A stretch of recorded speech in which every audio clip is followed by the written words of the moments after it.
प्रखर हत्याकांड को लेकर परिजनों ने पुलिस और प्रशासन की कार्रवाई पर असंतोष जताया है। मृतक प्रखर के पिता प्रशांत परमार ने अपने रिश्तेदारों और साथियों के साथ जन सुनवाई में एसएसपी से मुलाकात की। प्रखर के पिता प्रशांत परमार का कहना है कि पुलिस उनके बेटे प्रखर की हत्या की असली वजह को नहीं खोज पा रही है। प्रशांत के मुताबिक आरोपी करण वर्मा से पुलिस सच उगला नहीं पा रही है। बेटे प्रखर की हत्या के पीछे प्रशांत ने प्रभावशाली व्यक्ति का हाथ होने की आशंका जताई है। प्रशांत का कहना है कि पुलिस गहराई से जांच करे तो हकीकत सामने आ सकती है। प्रशांत का कहना है कि करण सरकारी कर्मचारी है, लिहाजा वो सिर्फ 7 लाख रुपए के लिए उसके बेटे की हत्या नहीं कर सकता है। हत्या के पीछे किसी प्रभावशाली का हाथ है। एसएसपी ने कहा है कि इस मामले में जांच की जाएगी। अगर कोई और तथ्य सामने आता है तो कार्रवाई की जाएगी। आपको बता दें कि कॉलेज संचालक प्रशांत परमार के बेटे प्रखर परमार की पिछले सप्ताह अपहरण कर बेहद निर्मम हत्या कर दी गई थी। नगर निगम कर्मचारी करण वर्मा ने अपने 2 साथियों के साथ मिलकर प्रखर का अपहरण किया था और उसके बाद कार में ले जाकर गोली मारकर हत्या कर दी गई और फिर झांसी ले जाकर लाश का चेहरा जलाकर फेंक दिया था। इस पर घटना के तीनों आरोपियों को पुलिस ने गिरफ्तार कर लिया है। हत्या के पीछे 7.5 लाख रुपए के लेन देन की कहानी सामने आई थी। गौरतलब है कि करण वर्मा नगर निगम में कर्मचारी था। प्रशांत परमार ने नगर निगम से निर्माण की अनुमति के लिए करण वर्मा को 7.5 लाख रुपए की रकम दी थी, लेकिन नगर निगम कर्मचारी करण ने न तो अनुमति दिलाई थी और न ही रुपए लौटाए। रुपए को वापस लेने के लिए प्रशांत करण पर दबाव डाल रहा था। इसी बात को लेकर करण ने प्रखर की हत्या कर दी। ऐसी कहानी आरोपियों ने पुलिस को बताई है।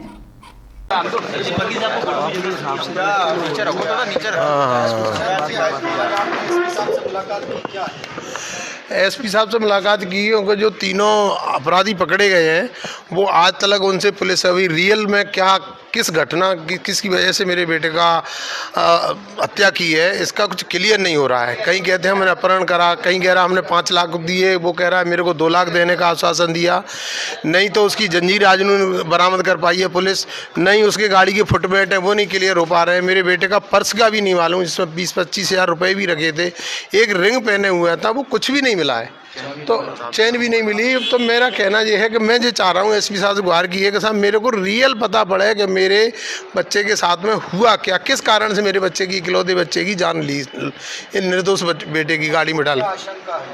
मेरे को ऐसा लगता है कि कहीं ना कहीं इसमें कोई बहुत बड़ी साजिश है, क्योंकि 7 लाख रुपए में इतना बड़ा आदमी जो नौकरी कर रहा है, कर्मचारी आदमी, इस तरह से आप बताइए 7 लाख रुपए में कैसे किसी की जान ले सकता है। किसी का भी हाथ निश्चित, अगर इसकी गहराई तक जाएंगे तो निश्चित किसी न किसी का हाथ मिलेगा। दूसरा, उस दिन हम लोगों ने जब आप लोग थे उस दिन, तो उसने आश्वासन दिया था कि इनके मकान तोड़े जाएंगे। पूरे मकान अवैध बने हैं, पट्टा भी नहीं है, कुछ नहीं है। एक दिन गई फॉर्मेलिटी करके थोड़ा चला के चले आए और उनका कहना जी, कल हम एसडीएम साहब से मिले थे, उनका कहना था हमने खाना पूर्ति करनी थी, कर दी, हम इससे आगे कुछ नहीं करेंगे।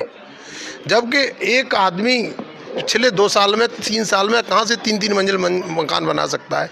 तो मेरा प्रशासन से आज कहना था कि भाई आप एक शराब माफिया के मकान तोड़ सकते हो, एक इतने बड़े जघन्य अपराध जिसमें कल एसडीएम साहब कह रहे थे कि ऐसे तो साल में 70 लोग मरते हैं, हम कौन कौन है मकान तोड़ेंगे। मैं उनसे पूछना चाहता हूँ कि 70 लोग आप बता दो किस बच्चे को इस तरह से निर्दोष को मार के उसकी लाश को ले जाके आग लगा दी, जिसकी मेरे को डेड बॉडी तक मेरे को नहीं मिल पाई। तो मेरा प्रशासन से, सभी से और आप मीडिया बंधुओं से आज मैं आप लोगों से वैसे मिलना चाहता, मेरा हाथ जोड़ के निवेदन है कि मैं चाहता हूं कि आप लोग तीसरी कड़ी हैं, आप लोग न्याय दिलाने के लिए आप लोगों से मेरी करबद्ध प्रार्थना है कि मेरे को न्याय मिलना चाहिए। नार्को टेस्ट की मांग की है आज।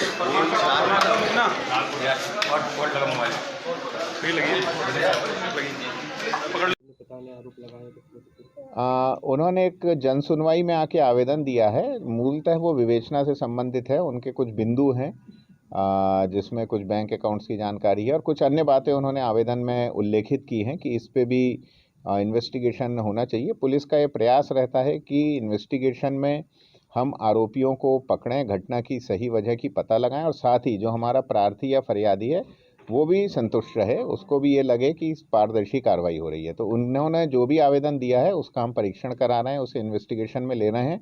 हमारे जो अभियोजन अधिकारी होते हैं उनसे भी हम चर्चा कर रहे हैं और यदि जो बिंदु उन्होंने इसमें उठाए हैं उससे हमारी विवेचना मजबूत होती है, विवेचना के लिए हमें कुछ उसमें सहयोग मिलता है तो निश्चित तौर पे हम उनकी कंप्लाइंस करेंगे, ये मैंने उनको आश्वस्त किया है।